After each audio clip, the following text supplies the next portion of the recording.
ಅಕ್ಕ, ನಾನು ಒಪ್ಕೊಳ್ಳೋದಕ್ಕೋಸ್ಕರ ನೀನ್ ಇಷ್ಟು ವರ್ಷ ಕಷ್ಟಪಟ್ಟು ಪಡ್ಕೊಂಡಿರೋ ಈ ಪ್ರತಿಫಲನ ಕಳ್ಕೊತಿದ್ಯಾ? ನೋಡು ಮೈನಾ, ಆ ಪೋಸ್ಟು ಬೇಡ ಅನ್ನೋ ಹಕ್ಕು ನಿನಗೆಷ್ಟಿದ್ಯೋ ಅಷ್ಟೇ ಹಕ್ಕು ನನ್ಗೂ ಇದೆ. ಸರ್, ನೀವು ನನಗೆ ಕೊಡ್ತೀನಿ ಅಂತ ಹೇಳಿದ ಅಧಿಕಾರನ ನನ್ ಮನ್ಸಾರ ಒಪ್ಕೊಂಡು ಆ ಕೆಲ್ಸನೂ ಸೇರಿಸಿ ಮಾಡ್ತೀನಿ. ಆದ್ರೆ ಆ ಸೂಪರ್ವೈಸರ್ ಪೋಸ್ಟ್ನ ನನ್ ಕೈಲಿ ತಗೊಳಕ್ಕಾಗಲ್ಲ. ಅಕ್ಕ, ಮೈನಾ ಸೂಪರ್ವೈಸರ್ ಆಗೋದಿಕ್ಕೆ ಯಾವತ್ತು ಒಪ್ಕೋತಾಳೋ ಅವತ್ತೇ ನಾನು ಅಧಿಕಾರ ತಗೊಳ್ತೀನಿ. ಅಲ್ಲಿವರೆಗೂ ಆ ಪೋಸ್ಟ್ ನನ್ಗೂ ಬೇಡ. ಅಕ್ಕ, ಈಗ ನಿನಗೆ ಅರ್ಥ ಆಯ್ತಾ ಮೈನಾ? ಇಲ್ಲಿ ಎಲ್ರಿಗೂ ನಿನ್ನ ವ್ಯಾಲ್ಯೂ ಗೊತ್ತಿರೋದ್ರಿಂದಾನೇ ಎಲ್ಲರೂ ನಿನಗೆ ಸಪೋರ್ಟಾಗಿ ನಿಂತಿರೋದು, ನಿನಗೆ ಒಳ್ಳೇದಾಗಬೇಕು ಅಂತ ಆಸೆ ಪಡ್ತಿರೋದು. ಅದು ಬಿಟ್ಟು ನಿನ್ನ ಯಾಮಾರಿಸ್ಬೇಕು ಅಂತ ಯಾರು ಅನ್ಕೋತಿಲ್ಲ. ಆದಷ್ಟು ಬೇಗ ನಿನಗಿದೆಲ್ಲ ಅರ್ಥ ಆಗುತ್ತೆ.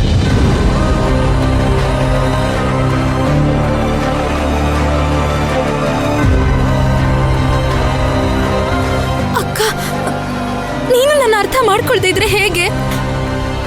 ಅಲ್ಲ ಅಕ್ಕ, ನನ್ಗೋಸ್ಕರ ಯಾಕಕ್ಕ ನಿನಗ್ ಬಂದಿರೋ ಅಧಿಕಾರನ ಬಿಟ್ಕೊಡ್ಬೇಕು? ನಿನಗೋಸ್ಕರನೇ ಬದುಕ್ತಾ ಇರೋ ಧ್ರುವನ್ ಪ್ರೀತಿ ನಿನಗೂ ಅರ್ಥ ಆಗ್ತಾ ಇಲ್ವಲ್ಲ? ಅದೇ ಥರನೇ ನನಗೂ ನಿನ್ನ ಅರ್ಥ ಮಾಡ್ಕೊಳಕ್ಕೆ ಟೈಮ್ ಕೊಡು. ಹೋಗಿ ಕೆಲಸ ನೋಡು.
ಪುಷ್ಪಕ್, ಅದು ಎಷ್ಟು ಸಲ ನನ್ನ ಕೈಯಿಂದ ತಪ್ಪಿಸ್ಕೊಂಡೆ ಅಲ್ವಾ ನೀನು? ಆದ್ರೆ ಈ ಸಲ ನೀನ್ ನನ್ನ ಕೈಯಿಂದ ತಪ್ಪಿಸ್ಕೊಳಕ್ ಸಾಧ್ಯನೇ ಇಲ್ಲ. ಇದರಲ್ಲಿರೋ ಪಾಯ್ಸನ್ನ ಈ ರೂಮ್ ಫ್ರೆಶ್ನರಿಗೆ ಇಂಜೆಕ್ಟ್ ಮಾಡ್ತೀನಿ. ಪುಷ್ಪಕ್, ನೀನು ಕಾರ್ ಹತ್ತಿ ಕಾರ್ ಸ್ಟಾರ್ಟ್ ಮಾಡಿ AC ಆನ್ ಮಾಡಿದ ತಕ್ಷಣ ನಾನು ಇಂಜೆಕ್ಟ್ ಮಾಡಿರೋ ಪಾಯ್ಸನ್ನು ನಿನ್ನ ಮೂಗಿಗೆ ಸೇರತ್ತೆ. ಸ್ಟಾರ್ಟಿಂಗ್ ನಿಂಗೆ ಏನು ಗೊತ್ತಾಗೋದಿಲ್ಲ ಪುಷ್ಪಕ್, ಆದ್ರೆ ಹೋಗ್ತಾ ಹೋಗ್ತಾ ಈ ವಿಷ ಪೂರ್ತಿ ನಿನ್ನ ಮೈ ಸೇರತ್ತೆ.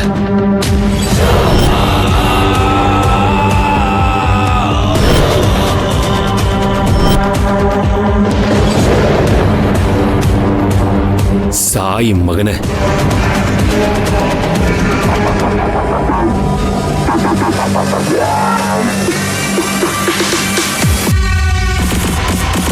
With my love.